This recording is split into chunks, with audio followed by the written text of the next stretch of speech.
Peri engineering, arts and science, pharmacy, nursing மற்றும் physiotherapy கல்லூரிகள் சென்னை இந்தியாவில் சிறந்த உள்கட்டமைப்பு கொண்ட கல்லூரிகளில் ஒன்று. 100% வேலை வாய்ப்பினை உறுதி செய்யும் சாதனை. ஆயிரக்கணக்கான பிற கல்லூரி மாணவர்களுக்கும் வேலை தந்த பெருமை.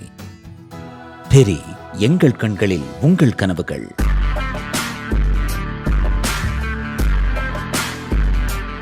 வணக்கம் ஜெயஹிந்த்.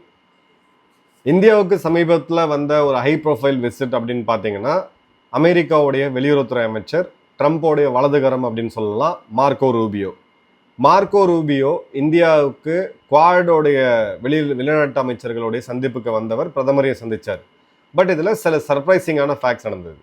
ஜென்ரலாக வரக்கூடிய தலைவர்கள் எல்லாருமே டெல்லியில் வந்து இறங்குவாங்க, அதன் பிறகு நம்மளுடைய துறை ரீதியான அமைச்சர் யாராவது ரிசீவ் பண்ணுவாங்க. ஆனால் இந்த முறை மார்க்கோ ரூபியோ இறங்கினது கொல்கட்டாவில்.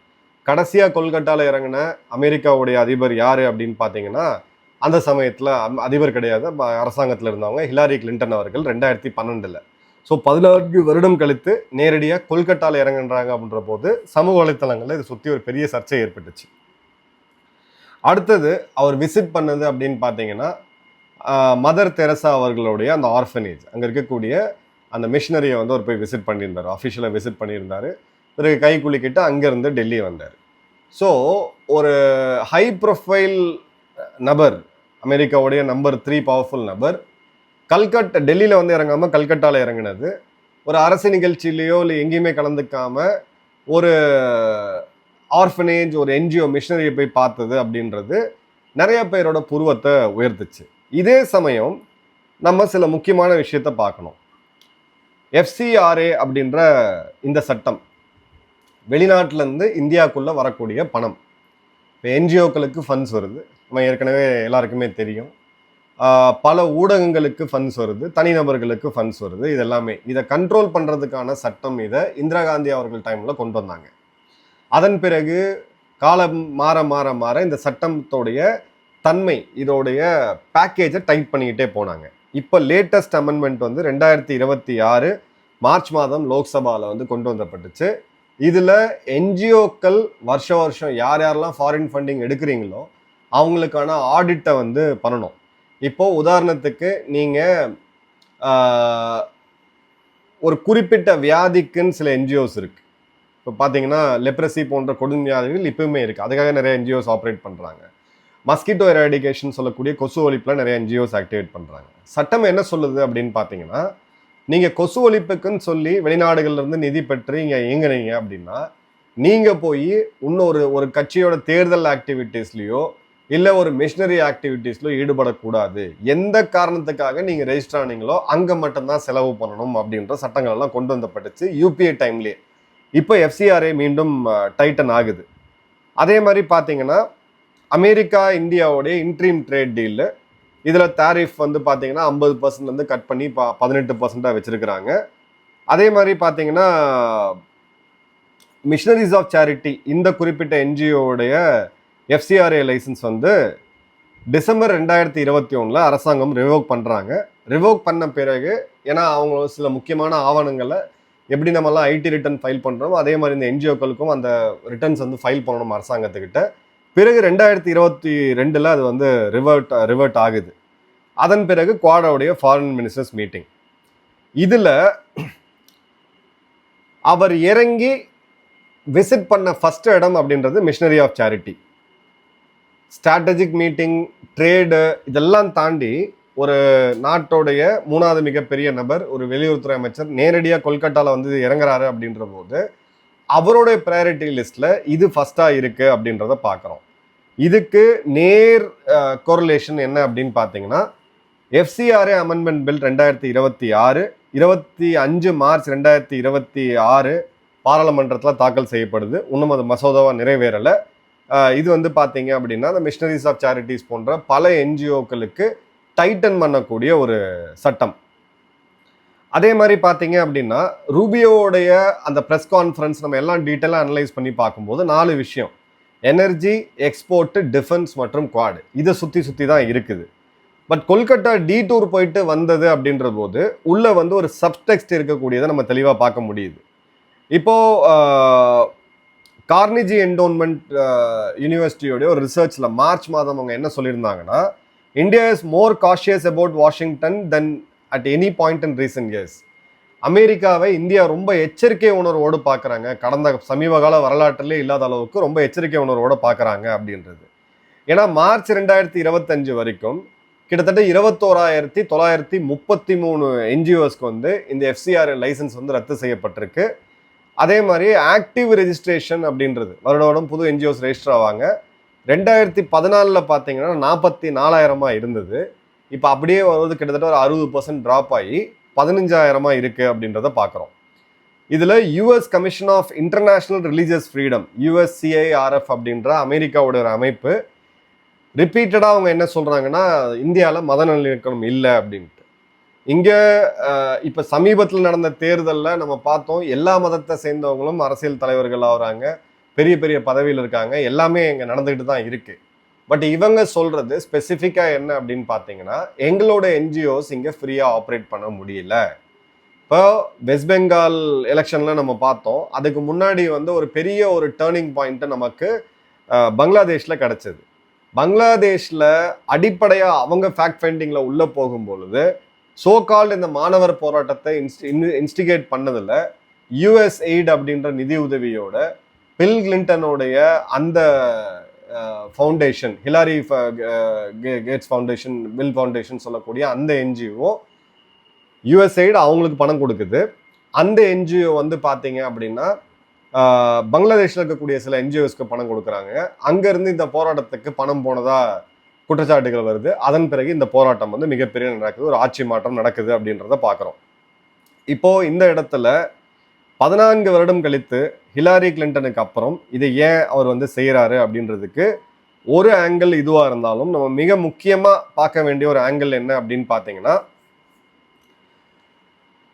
அமெரிக்காவுடைய முதல் கான்சுலேட் அப்படின்றது கொல்கட்டாவில் தான் ஆரம்பிக்கப்பட்டுச்சு 1792. அப்போ வந்து பிரசிடென்ட் வாஷிங்டன் இருக்கும்போது. அதே மாதிரி பார்த்தீங்க அப்படின்னா, ஒரு காலத்தில் இந்தியாவுடைய தலைநகரமாகவே டெல்லி வந்து ஒரு அஃபிஷியல் தலைநகரமாக இருந்தாலும் ஒரு அன்அஃபிஷியலாக பார்த்தீங்க அப்படின்னா கொல்கட்டா தான் இருந்துச்சு. வர்த்தக தலைநகரமாகவே கொல்கட்டா தான் இருந்துச்சு. அதே மாதிரி பார்த்தீங்க அப்படின்னா, இந்த FCRA அமெண்ட்மெண்ட் பில்லில் அமெரிக்காவுக்கு உடன்பாடு இல்லை, இதுக்கு நாங்கள் சிம்பாலிக்காக எதிர்ப்பு தெரிவிக்கிறோம் அப்படின்றதுக்கான ஒரு தெளிவான மெசேஜுமே அமெரிக்காட்ட வந்து இருக்குது. அதே மாதிரி பார்த்தீங்க அப்படின்னா, ஒரு டிப்ளமேட்டிக் சிக்னல் இங்கே என்ன கிடைக்குதோ அப்படின்றத நம்ம பார்க்கணும். டிப்ளமேட்டிக் சிக்னலில் FCRA பில்லை நீங்கள் அளவுக்கு அதிகமாக புஷ் பண்ணுறது அமெரிக்கா விரும்பலை அப்படின்ற ஒரு மெசேஜ். நாங்கள் இந்த இடத்துல என்ஜிஓஸ்க்கு துணை நிற்கிறோம் அப்படின்றது செகண்ட் மெசேஜ் ரொம்ப தெளிவாக. கொல்கட்டா அப்படின்றது அது இன்னொரு பெரிய சப்ஜெக்ட். டைமண்ட் ஹார்பர் அது சம்மந்தப்பட்ட விஷயங்கள்லாம் தொன்று அவங்களுக்கு இருக்குது. ஏன்னா பங்களாதேஷில் கணிசமான இன்ட்ரெஸ்ட் அவங்களுக்கு இருக்குது, மியான்மார்லேயுமே இருக்குது. ஸோ ரொம்ப ஒரு முக்கியமாக ஒரு ஆட்சி மாற்றம் நடந்த இடம் அப்படின்றதையும் அவங்க வந்து எங்களோட இன்ட்ரெஸ்ட் வந்து இந்த இடத்துல இருக்குன்றத சிம்பாலிக்காக அவங்க வந்து உணர்த்துறாங்க. இது தாண்டி பொலிட்டிக்கல் ரீசன் ரொம்ப முக்கியமாக இருக்குது. அந்த பொலிட்டிக்கல் ரீசன் நல்லா டீப்பாக பார்த்தீங்கன்னா, ட்ரம்ப்புக்கு பிறகு யார்? ட்ரம்ப் இப்போ 2வது முறை ஜனாதிபதியாக இருக்காரு, 3வது முறை அவர் போட்டி போட முடியாது. இப்போ அவர் கட்சியில் அடுத்த லெவலில் இருக்கிறது யார் அப்படின்னு பார்த்தீங்கன்னா, அவங்களுடைய துணை அதிபர் JD Vance மற்றும் இவர் இப்போ இங்கே இந்தியாவுக்கு வந்திருக்கக்கூடிய மார்க்கோ ரூபியோ. JD Vanceக்கும் மார்க்கோ ரூபியோவுடைய பர்சனாலிட்டி, அவங்களுக்கு இருக்கக்கூடிய பாப்புலாரிட்டி பார்த்தீங்கன்னா, மார்க்கோ ரூபியோவுக்கு வந்து பாப்புலாரிட்டி மிக அதிகம். இளம் வயது, ஒரு அஸ்டூட் பாலிட்டிஷியன், ரொம்ப ஷ்ரூடான ஒரு மனிதர், ரொம்ப ஸ்மார்ட்டான ஒரு மனிதர். அதே மாதிரி இந்த தேர்தல் பிரச்சாரத்தில் ஆரம்பித்து ட்ரம்ப் கூட அவர் சேர்ந்த காலத்துலேருந்து இப்போ வரைக்கும் பார்த்தீங்க அப்படின்னா, அமெரிக்காவில் ஒரு கிறிஸ்டியன் நேஷனலிசமை உயர்த்தி பிடிக்கக்கூடிய ஒரு நபர். நல்லா கவனிங்க, கிறிஸ்டியன் நேஷனலிசமை உயர்த்தி பிடிக்கக்கூடிய ஒரு நபர். அவருடைய ஸ்பீச்சஸ்ஸு, அவருடைய ஆட்கள், அவங்களுடைய கேம்பெயின், அவங்க முகநூல் பக்கம், அவங்களோட எக்ஸ்தலம், இது எல்லாமே பார்த்தீங்கன்னா இந்த மாதிரி செய்திகள் வந்து குவிஞ்சு கிடக்கும். நீங்கள் ரிசர்ச் பர்பஸ்க்காக நீங்களே போய் பார்க்கலாம். அப்போது ஒரு ரிலீஜியஸ் ஆங்கிளில் இந்த இடத்துல நான் வந்து ஒரு கார்டியனாக நிற்கிறேன் அப்படின்னு சொல்லி தன்னோட இமேஜை அவர் பில்டப் பண்ணிக்கிறார். ஸோ அதுக்கு இந்தியா மாதிரியான ஒரு கண்ட்ரியில் one of the oldest missionary of charity Mother Teresa அவர்கள் காலத்துலேருந்து இருந்துச்சு, அதுக்கு முன்னாடி இருந்துச்சு. ஸோ இந்த இடத்துல ஒரு விசிட் அப்படின்றது தன்னுடைய பொலிட்டிக்கல் ஐடென்டிட்டியில் அந்த சித்தாந்தத்தை வந்து ரொம்ப ஆழமா அவர் வந்து இம்பைப் பண்றாரு. ஏன்னா இங்க வந்து குளோபல் மீடியா அட்டென்ஷன் கிடைக்கும் அப்படின்றது நல்லா தெரியும். இனி வரக்கூடிய காலங்கள்ல அவர் வேற சில நாடுகளுக்கு, அதாவது காலனி ஆதிக்கத்தின் கீழே இருந்த பல நாடுகள் இருக்கு, அங்கெல்லாம் போகும் பொழுது இதே மாதிரியான விசிட்டை வந்து கண்டிப்பா வந்து நம்ம வந்து எதிர்பார்க்கலாம். அதே மாதிரி பாத்தீங்க அப்படின்னா இப்ப இருக்கக்கூடிய இந்த என்ஜிஓஸோடைய ஃபால், எஃப்சிஆர் ரெஜிஸ்ட்ரேஷன் 40,000 இருந்தது, 44,000 இருந்தது 2014. ஒரு வருஷத்துக்கு 44,000 இருந்தது, இப்ப 15,000 கம்மியா இருக்கு அப்படின்றத பாக்குறோம். அம்னிஸ்டி இன்டர்நேஷனல் உட்பட 21,933 என்ஜிஓக்களுடைய எஃப்சிஆர்ஏ லைசன்ஸ் வந்து கேன்சல் செய்யப்பட்டிருக்கு. அப்ப வெளிநாட்டு நிதி இந்த நிறுவனங்களுக்கு, இந்த என்ஜிஓஸுக்கு வரத்துக்கான வாய்ப்பு இப்ப முற்றிலும் தடுக்கப்பட்டிருக்கு. இந்த சட்டம் பாஸ் ஆச்சு, இந்த அமெண்ட்மெண்ட் பாஸ் ஆச்சு, சட்ட திருத்த மசோதா பாஸ் ஆச்சு அப்படின்னா இது இன்னமும் டைட் ஆகும். ஸோ அமெரிக்கா வந்து ஒரு இன்டைரக்டா ஒரு மெசேஜ் வந்து கொடுத்துருக்காங்க, இன்ஃபேக்ட் டைரக்டாவே கொடுத்துருக்காங்க. இதுல நீங்க ரொம்ப விளையாடுனீங்கன்னா உங்களை வந்து வேற மாதிரி நாங்க டீல் பண்ணுவோம் அப்படின்றது தான். பட் இது கடந்த காலத்துலையுமே நடந்திருக்கு, இந்திரா காந்தி காலத்துலையுமே நடந்திருக்கு, அவருடைய காலத்துலையும் நடந்திருக்கு, வாஜ்பாயோட காலத்துலையுமே நடந்திருக்கு. பட் இதெல்லாம் தாண்டி வரக்கூடியதான் இது. இன்னைக்கு இருக்கக்கூடிய டைம்ல அவங்க வந்து ஒரு த்ரெட் இன்டைரக்டா தட்டி கொடுத்துட்டு பார்த்துப்பா அந்த சைடு வந்து நீ போயிடாத, எனக்கு இது பிடிக்கல அப்படின்றதான். ஏன்னா நாளைக்கு இந்தியா போன்ற ஒரு ஜனநாயக நாட்டில் ஒரு மாற்றத்தை கொண்டு வரணும், ஒரு ஆட்சி மாற்றத்தை கொண்டு வரணும் அப்படின்னா நிச்சயமா அங்கே வந்து ஒரு கலகம் விளைக்கிறதுக்கு அவங்களுடைய ஏஜென்சிஸ் வந்து கண்டிப்பாக வேணும். ஸோ இந்த இடத்துல அவங்க ரொம்ப உன்னிப்பாக கவனிக்கிறாங்க. சைனா ஒரு காலத்தில் எப்படி இந்த மாதிரியான ஏஜென்சிஸ் எல்லாம் எடுத்து ஒரு 90களில் பார்த்தீங்க அப்படின்னா சைனா வந்து கம்ப்ளீட்டா ஷட் ஆஃப் பண்ணாங்க. அமெரிக்காவுடைய எய்டுக்கு இருக்கக்கூடிய எந்த ஒரு சேரிட்டி நிறுவனமும் சைனாக்குள்ள இருக்கக்கூடாது, வறுமையா இருந்தாலும் சரி எளிமையா இருந்தாலும் சரி நாங்க வந்து டீல் பண்ணிக்கிறோம் அப்படின்றதான். இன்னைக்கு சைனால அவங்களால ஆப்ரேட் பண்ண முடியல. சைனாவை இப்போ மோதுறதுக்கு அவங்களுக்கு வந்து மிலிட்ரியா தவிர வேற ஆப்ஷன்ஸ் வந்து மிக மிக கம்மியா இருக்கு. ஸோ நாளைக்கு இந்தியாவும் இப்படிப்பட்ட நிலைமைக்கு போயிடக்கூடாது, இந்தியாவை இப்பயே தட்டி வைக்கணும் அப்படின்ற உள்ளொரு மிக முக்கியமான மெசேஜுமே அதில் வந்து இருக்கு அப்படின்றத பார்க்குறோம். இப்போ எஃப்சிஆர்ஏ பில்லுக்கு வந்து அவங்க வந்து ஒரு லெட்டர் எழுதியிருந்தாங்க அமெரிக்கால இருந்து, அங்கே இருக்கக்கூடிய religious establishment. Donors cave to serve India's poor, not to subsidise the Indian state. இங்கே இருக்கக்கூடிய ஏழைகளுக்கு நாங்கள் வந்து டொனேஷன் கொடுக்குறோமே தவிர இந்திய அரசாங்கத்துக்கு இல்லை அப்படின்றதும், அதே மாதிரி ஹோஸ்டல் என்விரான்மெண்ட்டை நீங்கள் வந்து இது பண்ணுறீங்க அப்படின்னு சொல்லியிருந்தாங்க. இந்த இடத்துக்கு வரத்துக்கு முன்னாடி ஒரு கேரட்டையும் கொடுத்தாரு மார்க்கோ ரூபியோ. ஃப்ளைட் எடுத்துட்டு கிளம்புறதுக்கு முன்னாடி அவர் கொடுத்த பேட்டியில், we want to sell them as much energy as they will buy. எவ்வளோ இந்தியாவுக்கு தேவையோ அவ்வளோ எனர்ஜி, அதாவது ஆயில் அண்ட் கேஸை நாங்கள் கொடுக்க விரும்புகிறோம் அப்படின்ற போது, இப்போ இந்தியாவுக்கு இருக்கக்கூடிய பெரிய பிரச்சனை என்ன? ஆயில் அண்ட் கேஸ் இப்போ மார்க்கெட்டில் ரொம்ப அதிகமாக இருக்குது, சப்ளை ஷார்ட்டேஜ் இருக்குது. ஸோ இந்த கேரட்டை கொடுத்துட்டு அதுக்கப்புறம் நான் கொல்கட்டாவில் வந்து இறங்கி மிஷனரி ஆஃப் சேரிட்டிஸ்க்கு நான் போகும்போது என்னோட ப்ரையாரிட்டி என்ன அப்படின்றத நான் வந்து உங்களுக்கு தெளிவாக சொல்கிறேன். இப்போ இந்தியாவுடைய ஸ்ட்ரென்த் என்ன அப்படின்னு பார்த்தீங்கன்னா குவாடு. இந்த கார்டு இந்தியாட்ட தான் இருக்குது.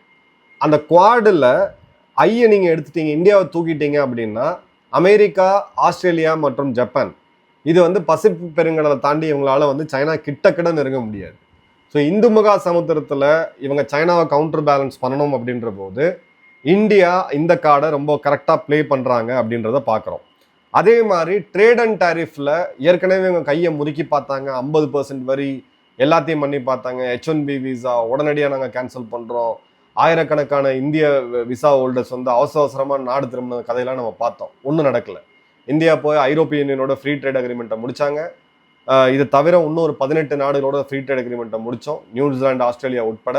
இப்போ இந்த இடத்துல இந்தியா அர்ஜென்சி காமிக்கலன்ற போது இதுவுமே வந்து ஒரு பெரிய கார்டாக நம்ம பார்க்கலாம். மூணாவது, வெள்ளை மாளிகைக்கு வாங்க, ட்ரம்ப் சார்பாக நான் உங்களை அழைக்கிறேன் அப்படின்னு சொல்லிட்டு அவர் சொல்லியிருக்காரு. இதில் ஒரு மிகப்பெரிய பஃபர் ரோல் பிளே பண்ணது யாரு அப்படின்னு பார்த்தீங்கன்னா இந்தியாவுடைய அமெரிக்க தூதராக இருக்கக்கூடிய செர்கோய் கோர் அவர்கள் தான். ஏன்னா அந்த பாடி லாங்குவேஜ் அதை இவங்களை மேனேஜ் பண்ணது, மார்க்கோ ரூபியோ ஓவராகவும் பேசிடக்கூடாதுன்றதுல அவர் ரொம்ப ரொம்ப தெளிவாக இருந்தார். இன்னொரு முக்கியமான விஷயம், நீங்கள் மார்க்கோ ரூபியோ வந்து இறங்கின போது இந்த வரவேற்பை வச்சு இந்தியா என்ன மாதிரியான மெசேஜ் கொடுக்குறாங்கன்றதை நம்ம தெளிவாக சொல்லலாம். இந்த வரவேற்பு பெரிய லெவலுக்கு கொடுக்கல. சாதாரணமாக ஒரு சிறு ரெட் கார்பெட்டு, அமைச்சர் கிடையாது, ஒரு துறை ரீதியான அதிகாரி தான் போய் ஒரு வெளியுறவுத்துறை அமைச்சரை வரவேற்றாங்க. மார்க்கோ ரூபியோக்கும் இந்தியா தெளிவாக மெசேஜ் கொடுக்குது, இந்த மிரட்டல் உருட்டல், இந்த நம்பர் 1 பவர்ன்றதை காமிக்கிறது, இதெல்லாம் எங்ககிட்ட வேலைக்கு ஆகாதுன்றது. ஸோ இந்திய அமெரிக்கா உறவு இன்னும் வெகு சீக்கிரம் சீராக போறது இல்லை அப்படின்றதுக்கான தெளிவான இண்டிகேஷன் இது. இன்னும் பல புஷ்பேக் அமெரிக்காட்ட இருந்து நிச்சயமா இந்தியாவுக்கு வரும். வரக்கூடிய நாட்களில் அதை நம்ம நிச்சயம் பார்ப்போம். உங்களுடைய கமெண்ட்ஸை கமெண்ட் பாக்ஸில் போடுங்க. நன்றி, வணக்கம், ஜெயஹிந்த்.